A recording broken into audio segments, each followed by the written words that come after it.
Ecco qua. Questa notte ho visto il film su Questa notte ho visto un film su una TV privata piccola piccola per la regia di Mario Monicelli e c'era Alberto Sordi, Franca Valeri e c'era un Alberto Sordi quasi drammatico, ipocrita, meschino, opportunista, vigliacco e soprattutto ruffiano, ma incarnava totalmente tutti questi difetti. Sto leggendo perché altrimenti mi potrei dimenticare le cose che voglio dire. Incarnava totalmente tutti questi difetti dell'essere umano. Quindi per me sarebbe stato da Oscar perché li interpretava in modo perfetto, con ironia, forse anche surreale, ma io ho conosciuto persone che sono veramente così e li interpretava in modo straordinario. Quindi sarebbe stato da Oscar questo film. E questo film è del 1955, cioè ha praticamente 65 anni, ma c'ha una trama, una regia, una recitazione da paura. E quindi ecco perché capisco che registi internazionali attingano a questa cinematografia italiana di quel periodo storico. E poi, chi altro c'era nel film? Mm, Prima di tutto la trama sembra un film girato domani, non 65 anni fa. Una Franca Valeri che era giovanissima, credo che avesse sui 26 anni, e era bella, soltanto che poi le hanno sempre fatto fare ruoli da caratterista della moglie cattiva e fredda, e quindi, che però è stata la sua fortuna, l'hanno sempre resa meno bella di quanto invece fosse, perché qui vedendola giovane, insomma, avrà avuto massimo 26-27 anni e faceva il ruolo della vedova un po' bugiarda, che però comunque io l'ho trovata bella, bella, come non è mai stata fatta apparire. Poi, eh, poi c'era Mario Carotenuto, straordinario, naturale, umano, romano pacioso.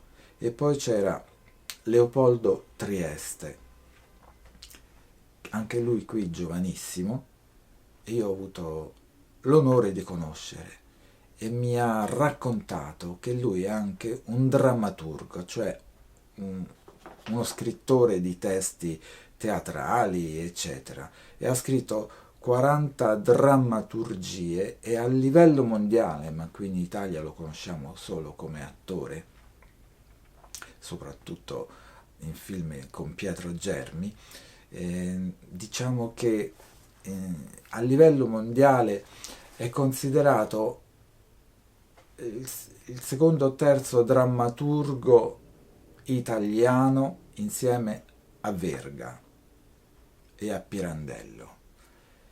E qui in Italia noi non lo sappiamo. Abbiamo parlato per 2 ore su Via del Tritone, fuori del, del giornale Il Messaggero, e in pratica mi raccontava che lui non ha neanche il telefono a casa. E se gli americani lo vogliono scritturare, se gli americani lo vogliono scritturare,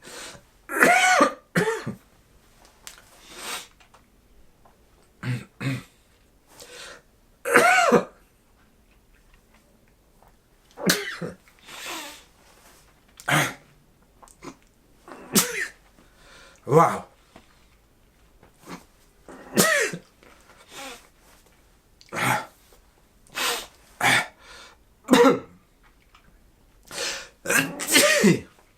che cavolo, se gli americani lo vogliono scritturare, devo andare al citofono di casa sua, suonare oppure scrivergli una lettera perché lui non ha il telefono e non gliene importa niente. devono andare a bussare al suo uscio oppure scrivergli una lettera. E l'hanno scritturato tante volte anche le produzioni americane. Poi che altro? Ciliegina sulla torta, Giovanna Ralli, una Giovanna Ralli che avrà avuto, faccio il conto, il film è del 55, lei credo che sia del 38, c'ha 17 anni per davvero, credo che sia del 38, 17 anni davvero come è scritto nel ruolo, 18 anni, ti è.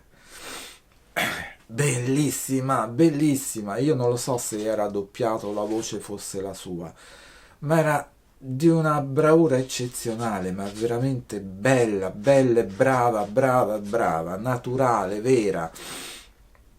Faceva il ruolo di una parrucchiera e, e niente, tutto qua. Di una parrucchiera nel ruolo.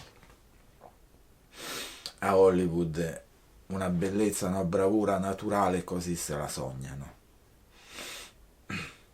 E poi c'era Tina Pica, vera, vera, vera, e da commuovere nella sua naturalezza comica.